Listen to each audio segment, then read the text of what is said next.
دغه یوه خبره علما هم ډېر کوي او موږ تاسې به ډېر اورېدلې وي چې مشر ورور ډېر قدر لري، مشران ډېر قدر لري، د مشرانو به عزت کوو، د مشرانو به قدر کوو. بالکل صحیح خبره ده، دې خبرې څخه انکار نشته.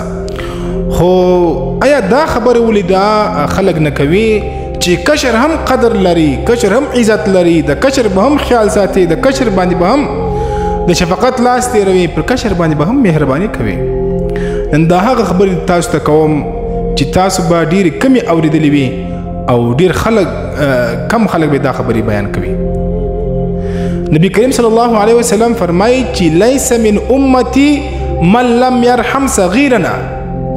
هغه کس زما د امت څخه نه دی چې کم څوک پر خپلو کشرانو باندې، زموږ پر کشرانو باندې شفقت نه کوي، رحم ورباندې نه کوي. دا د هغه مشرانو لپاره یو نصیحت دی چې هغه پر خپلو کشرانو باندې بې ځایه سختي کوي، پر هغو باندې ظلم کوي، د هغه حق نه ادا کوي او پر هغو باندې رحم نه کوي. دا ضرور دا ویډیو د سره شیر کړئ چې خلکو ته علم وسي د دې خبرې چې موږ که چیرې پر موږ باندې د مشرانو عزت قدر لازم دی، هغسې پر مشرانو باندې لازمه ده چې پر خپلو کشرانو باندې رحم وکړي، پر خپلو کشرانو باندې دوی د شفقت لاس تیر کړي او پر دوی ته باندې دوی سره ښه سلوک او نیک سلوک دې ورسره وکړي. حضرت رسول الله صلی الله علیه وسلم د خپلې خور، هغه خور چې هغه رضاعي خور وه چې د هغه سره د شیدې خوړلې وې، د هغه د مور، هغه دپاره د خپل څادر مبارک اوار کوي او هغه یې ورباندې کښېنوله، دومره قدر و عزت یې ورله ورکوي. حضرت یوسف علیه السلام سره خپل ورونو کم سلوک وکړي، کومه معامله یې ورسره وکړه. خپل ورونو ظلم ورباندې وکړي، په باوړۍ کې واچوئ، د خپل پلار څخه جدا کړي، د خپل مور څخه جدا کړي. خو د هغه باوجوده یوسف علیه السلام خپل ټول ورونه د الله د رضا دپاره معاف کړل او وسیله رحمي ورسره وکړه. دا ورورګلوي دا داسې نه کېږي، دا وفا غواړي، دا قربانۍ غواړي، دغه برداشت غواړي.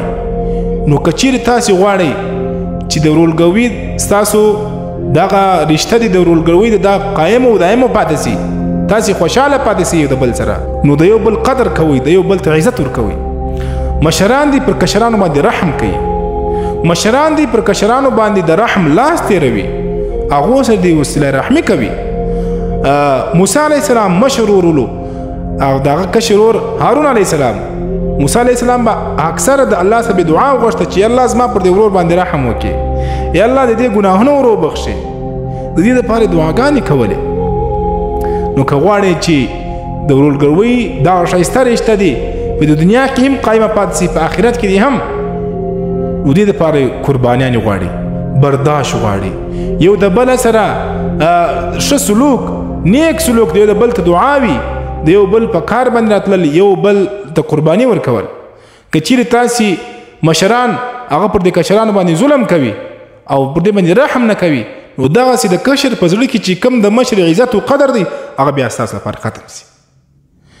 نو د مشر که چیرې غواړي چې زما کشر دی زما عزت وکړي، قدر دی وکړي، نو دا مشر له پکار دا ده چې د کشرانو سره د وسیله رحمي وکړي، د هغو باندې د رحم او د شفقت لاس ورباندې کښېږدي. الله دې زموږ ستاسې په کورو کې دغسې د نیک او د وسیله رحمي ماحول جوړ کړي. الله تعالی دې موږ ستاسې مشران او کشران ټول ته هدایت د نیکو وکړي.